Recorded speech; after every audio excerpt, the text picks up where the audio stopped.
At my retirement ceremony, after 40 years without missing a single day, my family presented a humiliating video. Dad built an empire, but destroyed his family. It showed pictures of empty chairs at graduations and events where I should have been. The video ended with my wife and children announcing in front of all my colleagues, "Today we don't celebrate his career, but our liberation from his abandonment." They handed me an album with photos of my work life. Empty. I was left sitting in complete shock. The next morning, my phone wouldn't stop ringing. 40 years, not a single day of absence, 14,600 days exactly, not counting weekends.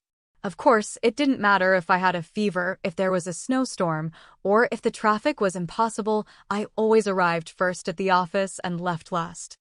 I built Marshall Logistics from the ground up into a company valued at over $300 million. My life, my identity, my pride. May 17th, 2023, was my day, the date I had marked on my mental calendar for the past 5 years, my retirement ceremony, the recognition of a lifetime of unwavering dedication. It's the biggest corporate event we've ever organized. Mr. Marshall, Jennifer, the head of human resources, had told me 2 weeks earlier.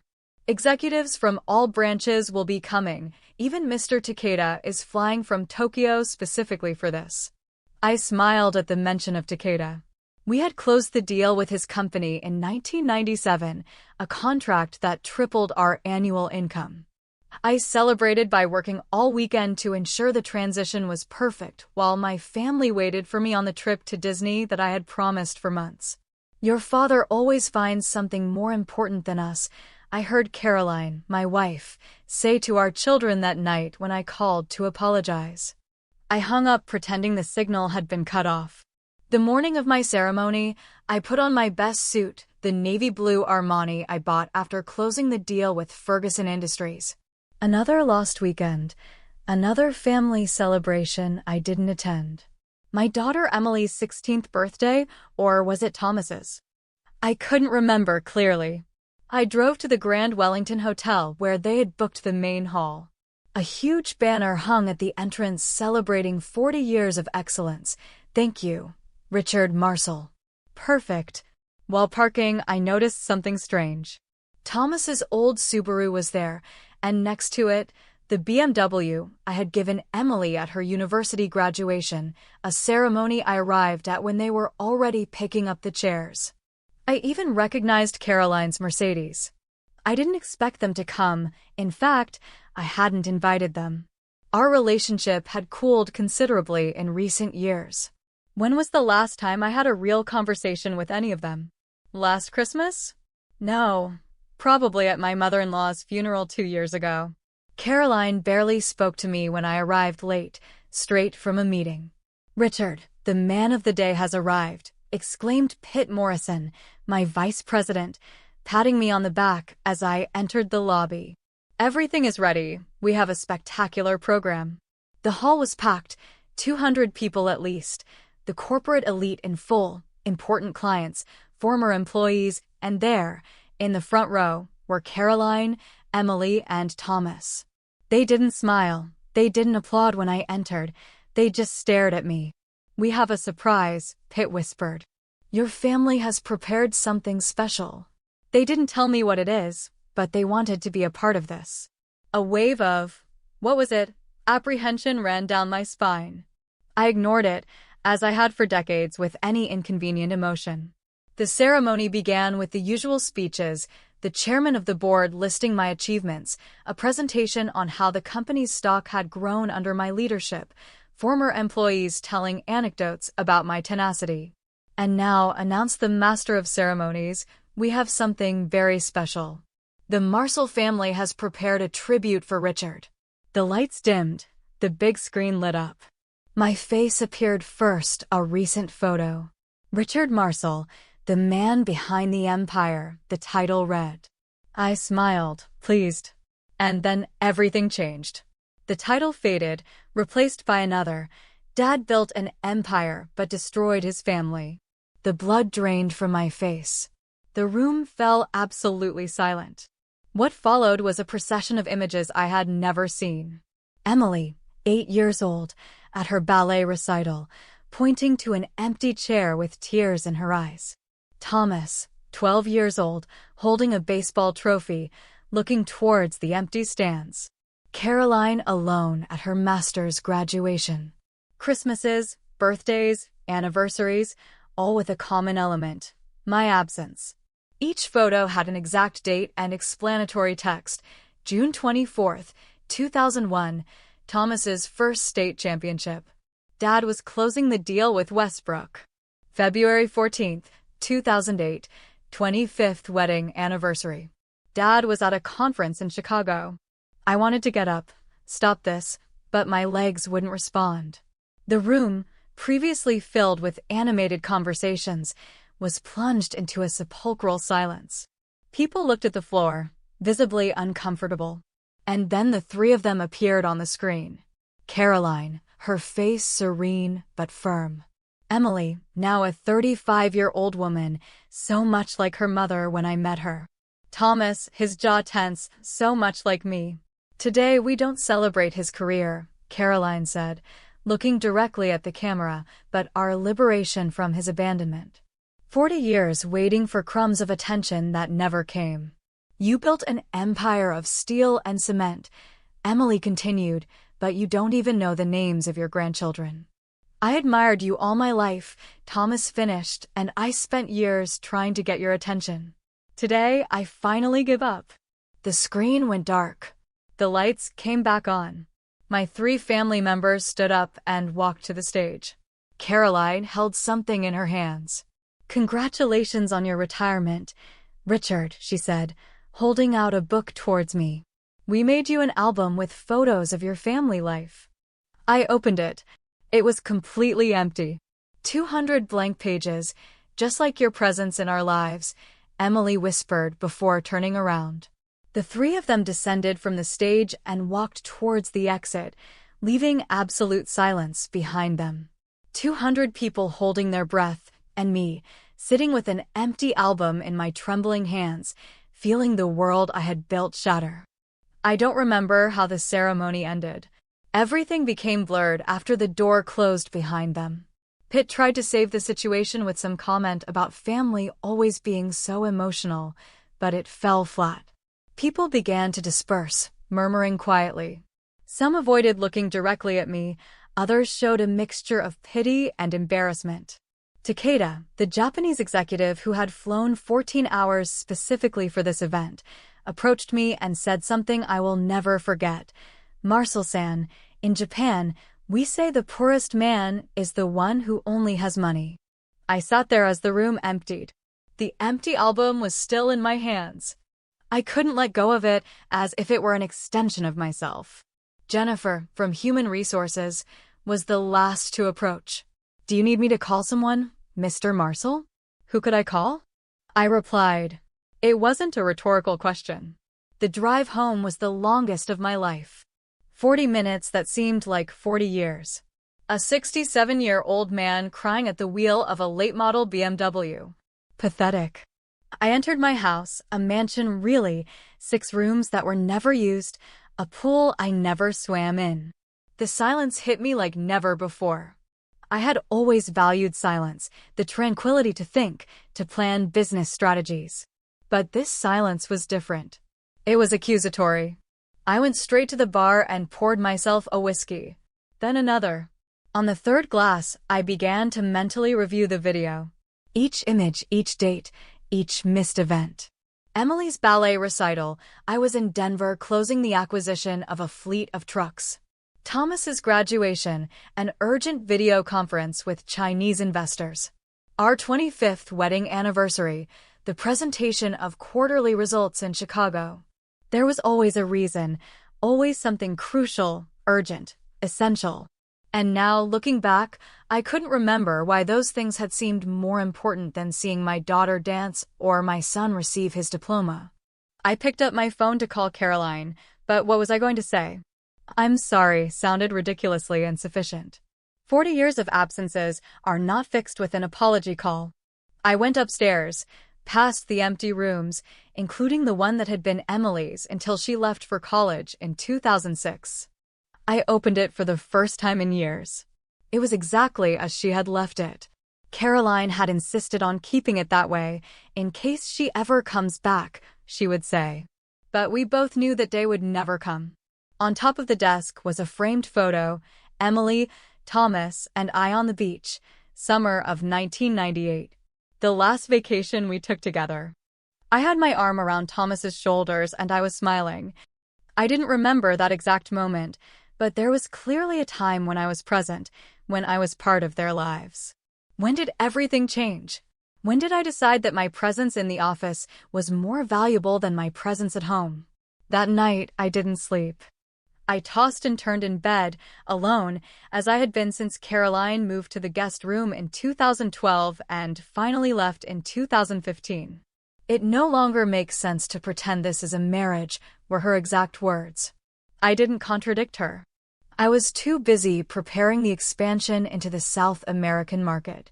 At 5:43 in the morning, my phone started ringing. It didn't stop for the next few hours. Calls, messages, emails. Uncomfortable colleagues offering support. Some clients with messages of solidarity. Even Sam Garner, my lifelong business rival, sent me a message. I always thought you were a lucky bastard in business. Now I see that you simply paid a price I wasn't willing to pay. At 9:17 a.m., a message arrived. The recording of the event leaked. It's everywhere. I'm sorry, Richard. I immediately searched it. CEO humiliated by his family at retirement ceremony was the title of the video that already had hundreds of thousands of views. The comments were ruthless. Instant karma. Deserved. This man lost everything without realizing it. At 10:22 a.m., my assistant of the last 15 years, Margaret, sent me an email. I always admired your work ethic, Mr. Marcel. Now I understand why. I never asked about your family. On some level, I always knew there was something broken there. I hope you find peace. I stared at the screen. Margaret, who knew every minute of my schedule for 15 years, who knew exactly how many meetings, trips, and calls had occupied my life, she knew too. Everyone knew. The emperor was naked, and I was the only one who hadn't realized it. At 11:45 a.m., the doorbell rang. It was Philip Chen, my lawyer for 30 years. I hadn't called him. I came as soon as I saw the video, he said as he entered. His normally impassive face showed genuine concern. This is going to affect the leadership transition at the company. The board is worried about the public image. Seriously, Phil? Is that what worries you now? He took off his glasses, something he rarely did. Richard, we've known each other for 3 decades. I was at your wedding. I saw your children grow up, from afar, like you. My wife left me 12 years ago. My children barely speak to me. We're the same kind of man. I had never seen Phil vulnerable. It was disconcerting. The difference is, I don't have $300 million in stock to console me, he continued. And yet I would give everything I have for a second chance with my family. He got up to leave, but before he left he stopped. It's not about the company anymore, Richard. For the first time in your life, this isn't about Marshall Logistics. When he left, I was left in silence again, a silence that echoed with truths I had avoided for 4 decades. At 3:28 p.m., a text message arrived from Thomas. I hope you understand now. It was the last straw. I completely collapsed. Me, Richard Marcel, the man who had handled corporate crises involving millions of dollars without sweating, was sobbing uncontrollably on the floor of my home office. The phone kept ringing, the outside world kept spinning, but for the first time in 40 years, none of that mattered. On the 3rd day after the incident, as it was now called in business circles, I decided I couldn't keep hiding in my house. I had ignored 47 calls, 103 messages, and almost 200 emails. The board of directors had issued a bland statement about private family matters and respect for Mr. Marcel's career path. A pathetic attempt at damage control. The video had reached more than 2 million views. My life, my failure, turned into viral entertainment. That morning, while shaving, I really looked at myself in the mirror for the first time in years. Deep wrinkles, tired eyes, hardened expression. I looked like a stranger. Who was this man who had sacrificed everything for an empire that now meant nothing? I made a decision. I wouldn't call Caroline or the kids. I wouldn't beg for forgiveness. I wouldn't try to justify myself. All of that would be for my benefit, not theirs. I had stolen enough of their time already. Instead, I did something I had never done. I looked up their current addresses. My own daughter had lived in 3 different places in the last few years, and I didn't even know where. Thomas had moved to Colorado. Caroline was still in town, but in a neighborhood I never frequented. I drove to the old coffee shop where we used to have breakfast on Sundays when the kids were little. Before Sunday meetings became commonplace. Before business trips took priority. Cornerstone Cafe, it was still called that, though it was more elegant now. I ordered a black coffee and sat at a table by the window. I opened my laptop and started writing an email. I erased it. Too formal. I took out a sheet of paper from my briefcase. Better this way, more personal. Caroline, Emily, Thomas, I'm not writing to apologize. Words cannot undo 40 years of absences. Nor to justify myself. There is no justification. I am writing to tell you that I heard you. I saw the video. I saw the empty chairs, the missed moments, the spaces I left in your lives. I saw it all, for the first time. I'm not asking you to forgive me, or to give me another chance. I just want you to know that I finally understand the damage I caused. The empty album is on my desk. I look at it every day as a reminder of what I sacrificed for things that now seem unimportant. I have instructed my lawyers to establish a trust with 70% of my shares in the company. Not to compensate you, I know that's impossible, but because it's what should always have been yours. Money won't fix anything, I know, but at least it will serve some useful purpose in your lives. I don't expect a reply. I just wanted you to know that, however late, I finally heard your message. Richard. I read the letter several times. It seemed insufficient, but it was honest. I folded it, put it in 3 envelopes, and wrote the addresses. Leaving the cafe, I ran into Robert Jennings, a former client I hadn't seen in years. Marcel. My God, man, you've been the talk of the business world, he exclaimed, too loudly. That video, brutal. Are you okay? No, Robert, I'm not okay, and I probably never was. His awkward smile faded. Oh, I see. Well, if you need anything. Thank you, but there's nothing you can do. No one can. I sent the letters that same day. Then I canceled all my social media accounts, turned off my phone, and spent the next week reorganizing my affairs. I called Phil to begin the process of the trust. I formally resigned from my position on the board of directors. And I began to consider selling the house. Too big, too empty, too many memories that were never formed. 10 days after the incident, someone knocked on my door. It was Thomas. Dad, he said simply, standing in the doorway. He had dark circles under his eyes and seemed as uncomfortable as I felt. Thomas, I replied, feeling my heart race. Do you want to come in? He nodded briefly. I led him to the living room, where we never sat when he lived here. The truth is, we hardly ever used the common areas of the house. I received your letter, he finally said. Emily and Mom did too. I understand. No, you don't understand, he retorted, running his hand through his hair, exactly like I did when I was nervous. That video wasn't our idea, at least not as it was presented.